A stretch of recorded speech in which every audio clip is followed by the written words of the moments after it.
Hi, let's spend a few minutes reading the Bible. Exodus chapter 32, the golden calf.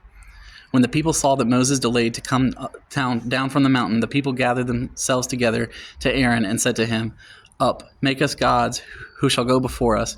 As for this Moses, the man who brought us up out of the land of Egypt, we do not know what has become of him." So Aaron said to them, "Take off the rings of gold that are in the ears of your wives, your sons, and your daughters, and bring them to me." So all the people took off the rings of gold that were in their ears and brought them to Aaron, and he received the gold from their hand and fashioned it with a graving tool and made a golden calf. And they said, "These are your gods, O Israel, who brought you up out of the land of Egypt." When Aaron saw this, he built an altar before it. And Aaron made a proclamation and said, "Tomorrow shall be a feast to the Lord." And they rose up early the next day and offered burnt offerings and brought peace offerings. And the people sat down to eat and drink and rose up to play. And the Lord said to Moses, "Go down, for your people whom you brought up out of the land of Egypt have corrupted themselves. They have turned aside quickly out of the way that I commanded them. They have made for themselves a golden calf and have worshipped it and sacrificed to it and said, 'These are your gods, O Israel, who brought you up out of the land of Egypt.' And the Lord said to Moses, 'I have seen this people, and behold, it is a stiff-necked people. Now therefore let me alone, that my wrath may burn hot against them, and I may consume them, in order that I may make a great nation of you.' But Moses implored the Lord his God and said, 'O Lord, why does your wrath burn hot against your people, whom you have brought out of the land of Egypt with great power and with a mighty hand? Why should the Egyptians say, with evil intent did he bring them out, to kill them in the mountains and to consume them from the face of the earth? Turn from your burning anger and relent from this disaster against your people. Remember Abraham, Isaac, and Israel, your servants, to whom you swore by your own self, and said to them, 'I will multiply your offspring as the stars of heaven, and all this land I have promised I will give to your offspring, and they shall inherit it forever.' And the Lord relented from the disaster that he had spoken of bringing on his people. Then Moses turned and went down from the mountain with the 2 tablets of the testimony in his hand, tablets that were written on both sides. On the front and on the back they were written. The tablets were the work of God, and the writing was the writing of God, engraved on the tablets. When Joshua heard the noise of the people as they shouted, he said to Moses, 'There is a noise of war in the camp.' But he said, 'It is not the sound of shouting for victory or the sound of the cry of defeat, but the sound of singing that I hear.' And as soon as he came near the camp and saw the calf and the dancing, Moses' anger burned hot, and he threw the tablets out of his hands, and he broke them at the foot of the mountain. He took the calf that they had made and burned it with fire and ground it to powder and scattered it on the water and made the people of Israel drink it. And Moses said to Aaron, What did this people do to you that you have brought such a great sin upon them?' And Aaron said, 'Let not the anger of my Lord burn hot. You know the people that they are set on evil. For they said to me, Make us gods who shall go before us. As for this Moses, the man who brought us up out of the land of Egypt, we do not know what has become of him.' So I said to them, Let any who have gold take it off. So they gave it to me, and I threw it into the fire, and out came this calf. And when Moses saw that the people had broken loose, for Aaron had let them break loose to the derision of their enemies, then Moses stood in the gate of the camp and said, Who is on the Lord's side? Come to me. And all the sons of Levi gathered around him, and he said to them, Thus says the Lord God of Israel, Put your sword on your side, each of you, and go to and fro from the gate to the gate throughout the camp, and each of you kill his brother with his companion and his neighbor.' And the sons of Levi did according to the word of Moses. And that day about 3,000 men of the people fell. And Moses said, Today you have been ordained for the service of the Lord, each one at the cost of his son and of his brother, so that he might bestow a blessing upon you this day."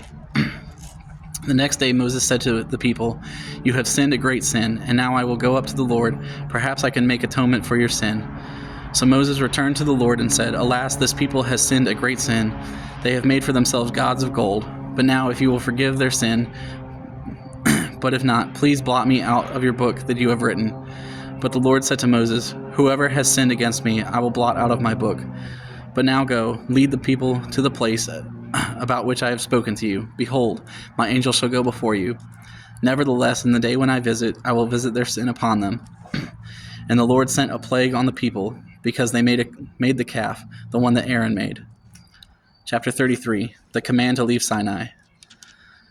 The Lord said to Moses, "Depart, go up from here, you and the people whom you have brought up out of the land of Egypt, to the land of which I swore to Abraham, Isaac, and Jacob, saying, to your offspring I will give it. I will send an angel before you, and I will drive out the Canaanites, the Amorites, the Hittites, the Perizzites, the Hivites, and the Jebusites. Go up to a land flowing with milk and honey, and I will not go up among you, lest I consume you on the way, for you are a stiff-necked people." When the people heard this disastrous word, they mourned, and no one put on his ornaments. For the Lord had said to Moses, "Say to the people of Israel, you are a stiff-necked people. If for a single moment I should go up among you, I will consume you. So now take off your ornaments, that I may know what to do with you." Therefore the people of Israel stripped themselves of their ornaments from Mount Horeb onward. Now Moses used to take the tent and pitch it outside the camp, far off from the camp, and he called it the tent of meeting.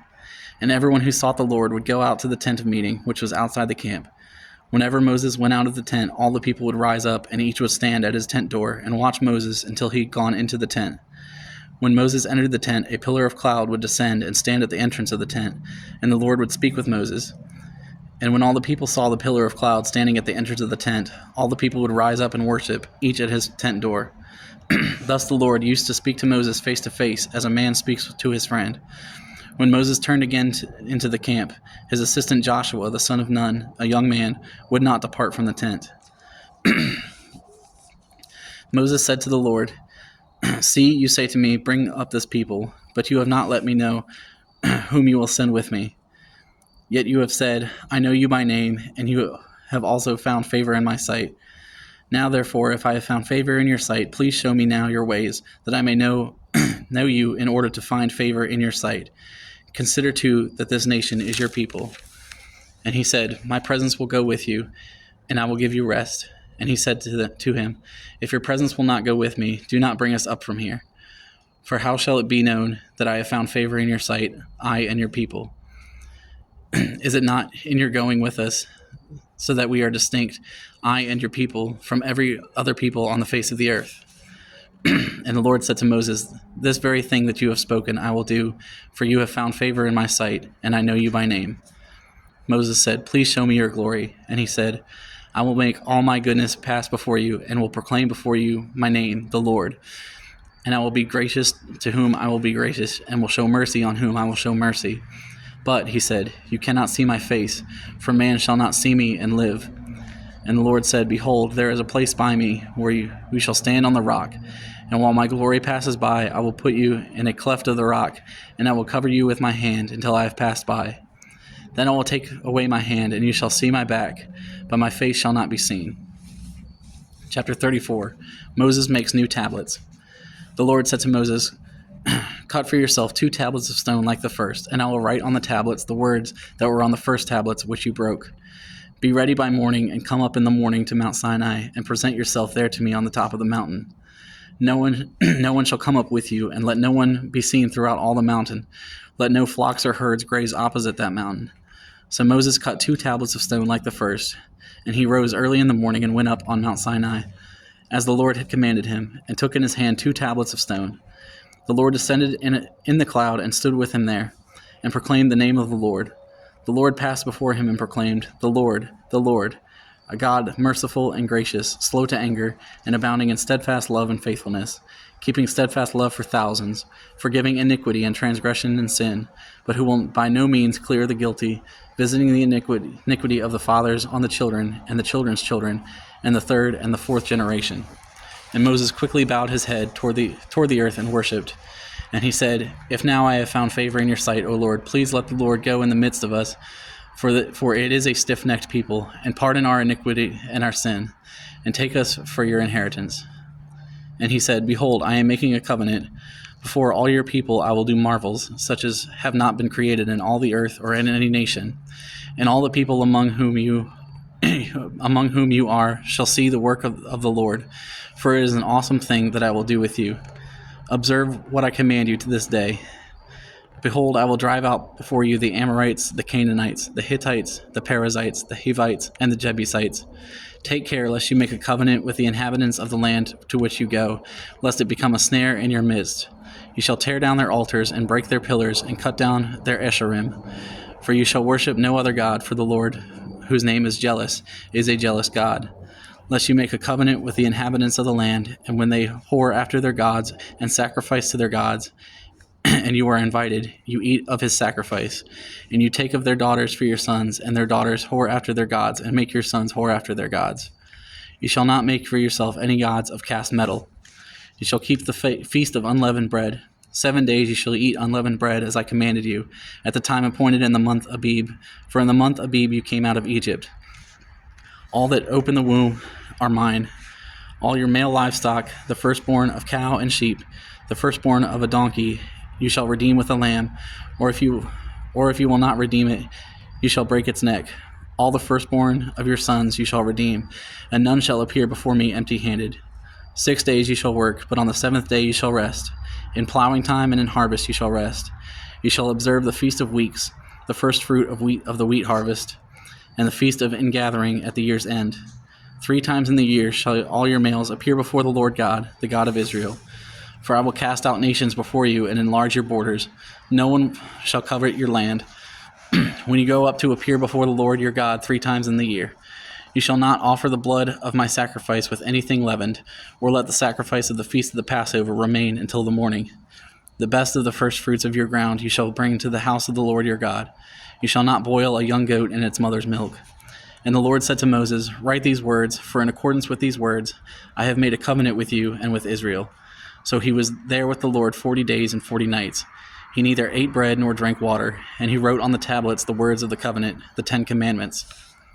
When Moses came down from Mount Sinai with the 2 tablets of the testimony in his hand, as he came down from the mountain, Moses did not know that the skin of his face shone because he had been talking with God.